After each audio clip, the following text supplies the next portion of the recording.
What is going on, YouTube? Lamont at Large here, and we today are standing in the Evergreen Cemetery here in Muskegon, Michigan.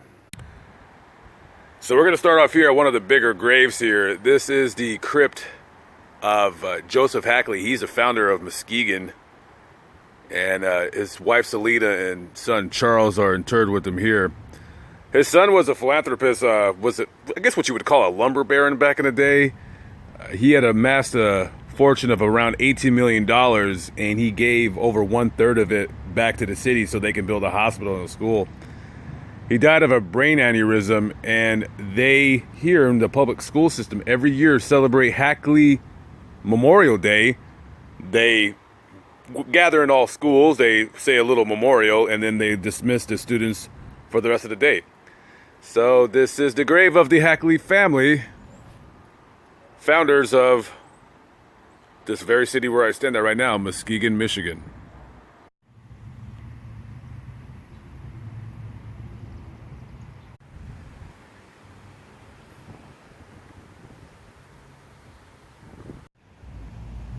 Harmon M. Porter, killed by the fall of a tree, July 21st, 1851, at age 20 years.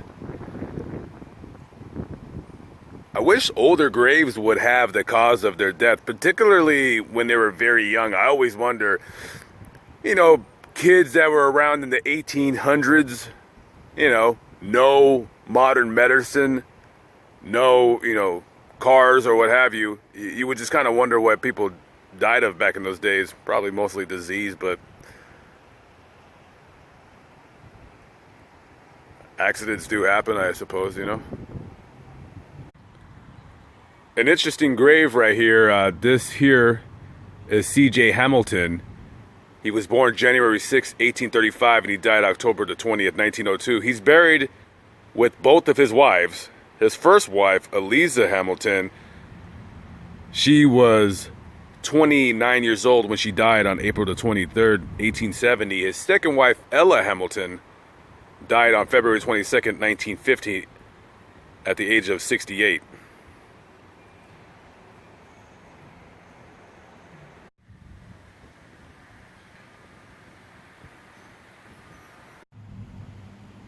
Beloved daughter and mother, Kiera R. Ramsey, September 5th, 1991 to December 12th, 2008. Forever in our hearts. Loving mother, Zeddy M. Daniels, February 23rd, 1942 to January 14, 2010. Louise M. Taylor, 1955 to 1990. I came forth from God and returned unto him.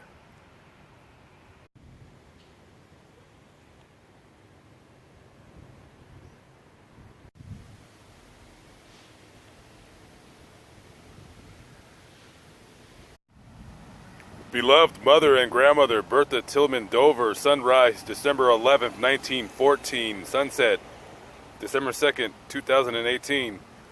Well done, thy good and faithful servant.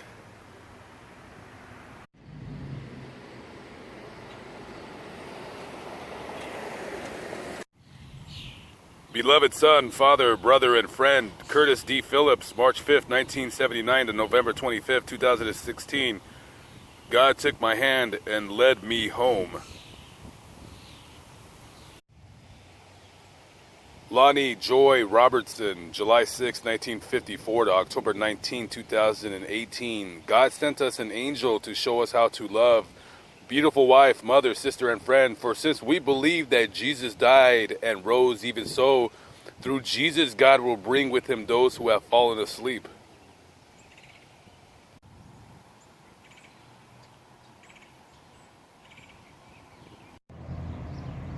Jaquan Jamal White, J. Dub, December 26, 1990 to January 11, 2016, forever in our hearts.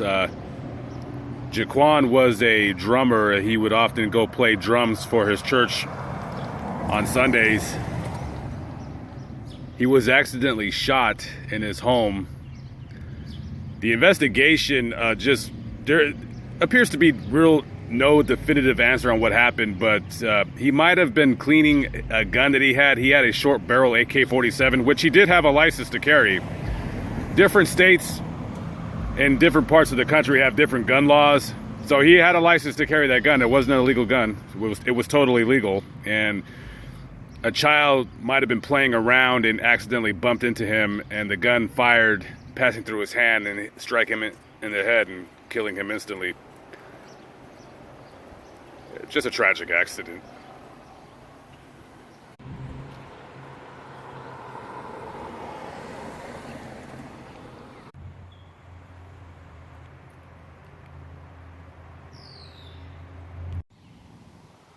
Lashawn J. Jennings, Hunt Show, November 16, 1998 to October 20th, 2018.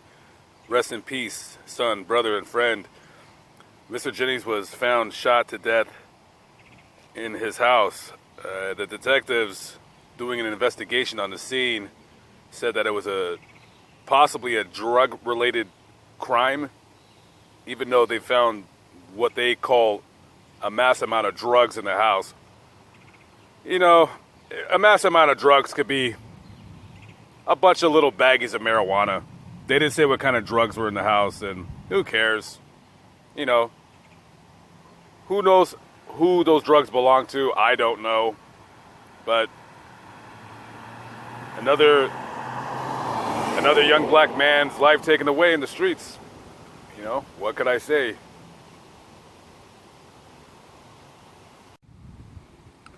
In loving memory, Alicia M. Mitchell, October 11th, 1978 to July 7th, 2017.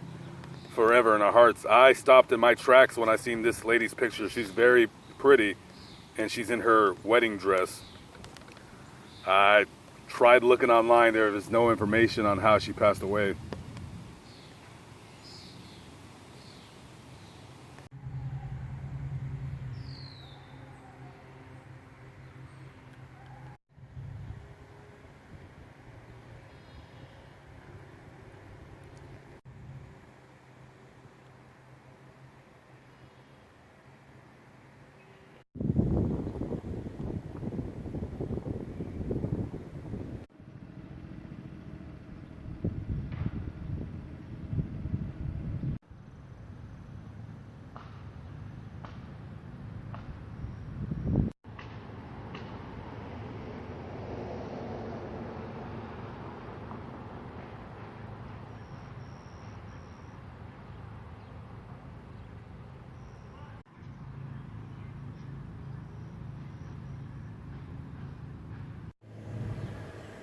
Devi and Lashawn Hewlett, June 21st, 2001 to May 1st, 2017.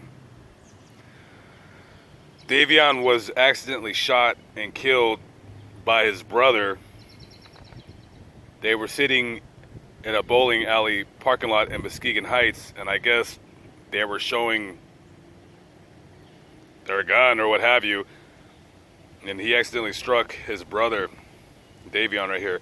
So the brother that killed him, he ended up running away from the scene. The cops tried to hunt him down. Eventually they got him, arrested him. He ended up only getting 90 days in jail for killing his brother. I believe he was charged with possession of a stolen handgun with a couple other charges. Now, locking this kid up for years and years and years for accidentally killing his brother probably isn't going to do anything. It'll only do worse. But the possession of a stolen handgun, that in itself is still a crime. But I guess the prosecutor in the case just figured, hey, the family has already suffered enough. I mean, this family has been torn apart. They're never, ever going to be the same again. Thanksgiving and Christmas and holidays and birthdays, that's all out the window because of a stupid act on an immature imbecile who, even though he did not mean to take his brother's life, several actions led up to that cause. A father in the home? I highly doubt it. I believe, as a matter of fact, the father is currently serving a prison sentence. And when you're not there to instruct your kids, stuff like this happens, especially when you grow up in bad neighborhoods. And I'm not chastising the family, but You know, it's just it's a senseless death that should have never been happened. Should have never happened. He should have never had the gun. And what can he do? You throw him in prison, and then you create a monster. You let him out. You try to counsel him, but what can counseling do? You cannot bring this young man's life back.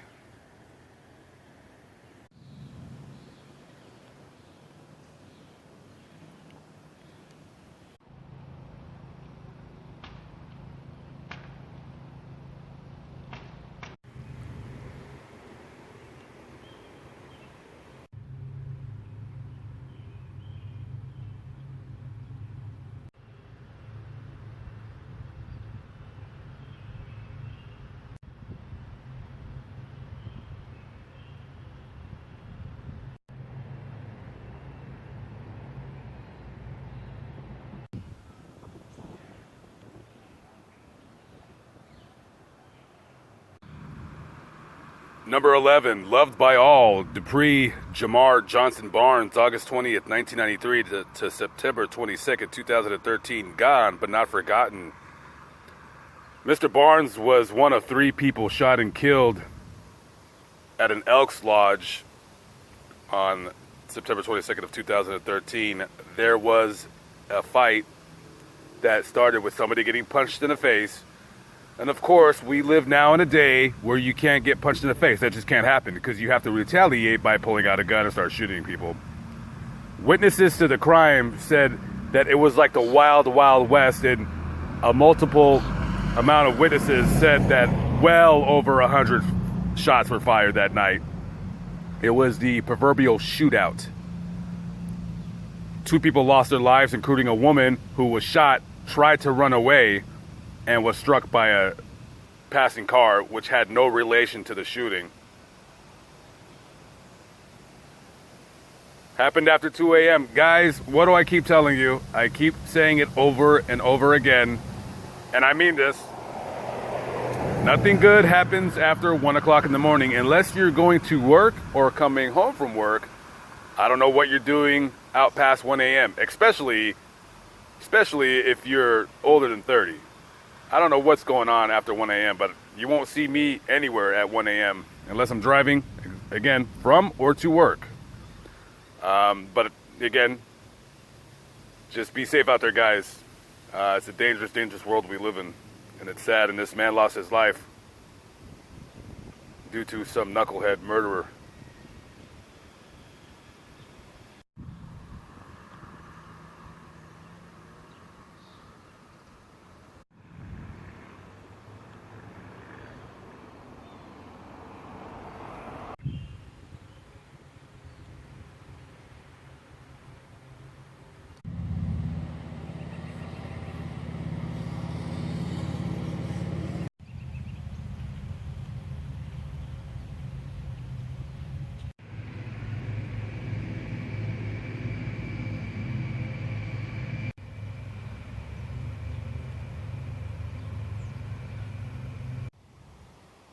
Erected by a grateful city in memory of Charles D. Hammond, Muskegon police detective, born January 17th, 1877, died October 30th, 1925, in heroic performance of his duty. So Detective Hammond, on the 30th of October 1925, he went to go serve a search warrant for a man by the name of George Dutch Anderson. Dutch Anderson was a local gangster and was wanted for robbing a bank where he took well over $30,000, but today's sum would be quite large. He was also a known counterfeiter, basically a bad egg, so this guy went to arrest him. So after he grabs him, a fight ensues. Mr. Hammond, when he grabbed him, somehow Dutch Anderson's gun went off accidentally when they were fighting over it and struck him in the chest. He pulls out his service weapon, shoots Anderson twice in the chest, killing him. Detective Hammond then walks to the police station. He says, "Hey, I got Anderson, but he got me." And he opened up his chest, or his jacket, and showed that he had a gunshot wound to the chest. They took him to the hospital where he died.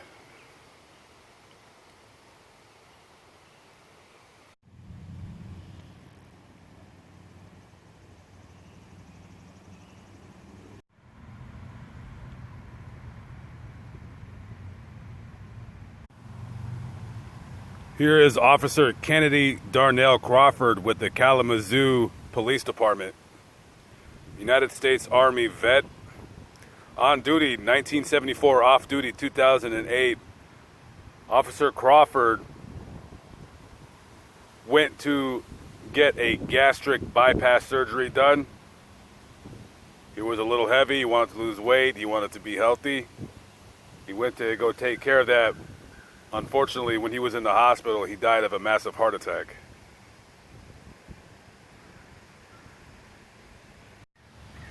Well, that concludes another episode of Lamont at Large, Faces in Death, where I go to different cemeteries around the country just showing gravestones. Watch me and my adventures as I continue on my scooter from state to state. Where I go, nobody knows. I don't know if I'm going back to Texas next week or am I going to continue on east towards Ohio. Please stay tuned for the next episode. Please like, share, and subscribe.